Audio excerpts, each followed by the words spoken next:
Bonjour à toutes et tous. Est-ce que vous avez l'impression d'être maître de vos vies? En d'autres termes, c'est qui le chef? Parce que si vous pensez que le chef c'est vous, eh bien, je peux vous dire que vous vous trompez. Et si ce n'est pas vous le chef, alors qui c'est? Eh bien, c'est votre ego. Comment ça fonctionne? Imaginez un bébé à la naissance. Ce bébé, il vient au monde tel un diamant brut, pur. Un bébé, c'est authentique, dans l'amour, dans la joie. Et puis, un bébé qui grandit, c'est de la curiosité, de la créativité. Il n'a pas de peur, il ose. Eh bien, c'est comme ça. C'est comme ça que vous êtes à la base. Voilà. Donc, imaginez maintenant ce diamant à l'état brut au sein de votre cœur. Ça, c'est vous. C'est votre véritable moi. Et puis, qu'est-ce qui va se passer? Au fur et à mesure que nous grandissons, eh bien, nous allons rencontrer des situations difficiles qui vont causer des blessures plus ou moins profondes à l'intérieur de nous, des traumatismes. Et puis, nous allons également être conditionnés. Ah oui, parce que nos parents ont eux-mêmes connu des blessures et des traumatismes. Et nos parents ont eux-mêmes été conditionnés par leur environnement familial, social, culturel, religieux dans lequel ils ont grandi. Eh bien, c'est la même chose pour nous.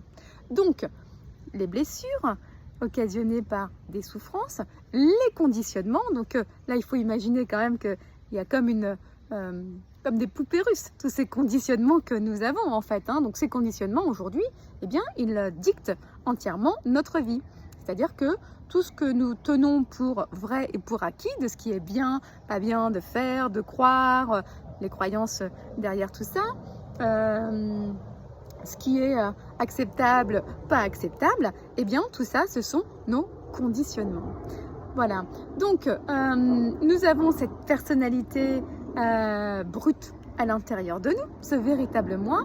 Et puis, pour nous protéger de ces blessures que nous allons connaître, ces souffrances occasionnées dans notre vie, et pour répondre aux attentes de notre entourage, pour être aimé de notre entourage, pour être accepté de notre entourage, eh bien, nous allons créer comme des couches de protection autour de ce moi véritable qui vont façonner une personnalité sociale.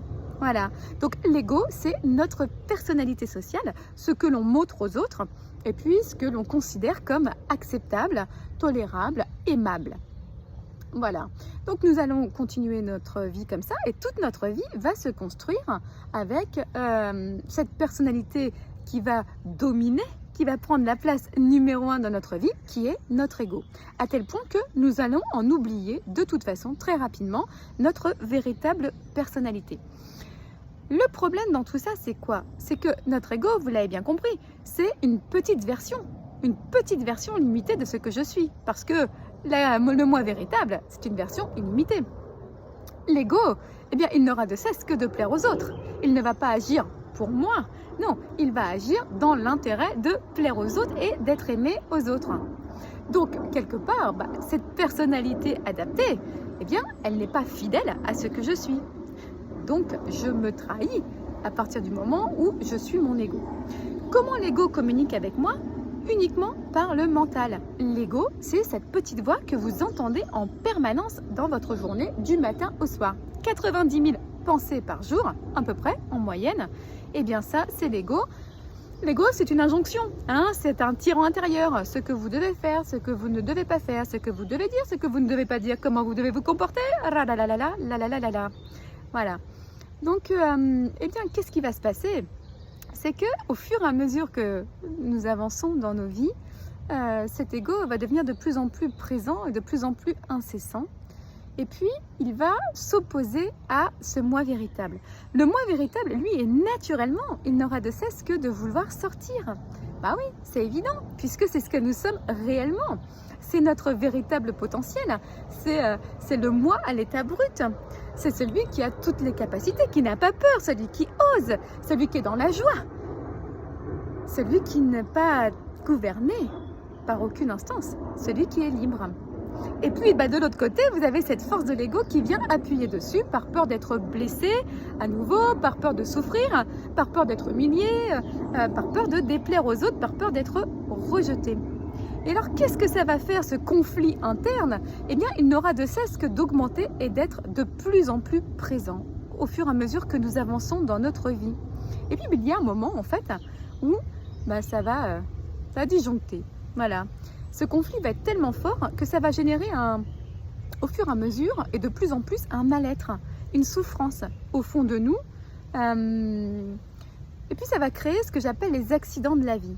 C'est-à-dire que plus cette souffrance va être là, plus ça va se développer et plus on va être un peu perdu au milieu de tout ça, entre l'ego, le connu, tout ce qu'on a toujours fait, nos choix de vie, et puis cette force qui est là un petit peu, on pressent en fait qu'elle est là et qu'il se passe quelque chose là à l'intérieur de nous, mais qu'on a quand même peur d'écouter. Parce que écouter cette force, aller regarder cette force, eh bien ça nécessiterait également d'aller lever un couvercle qu'on a bien pris soin de mettre aussi, parce que d'aller regarder à l'intérieur de nous, c'est de repasser par un pont qui est un passage obligé, qui est celui de nos blessures et de nos souffrances, puisque ça va demander de venir guérir nos blessures et nos souffrances.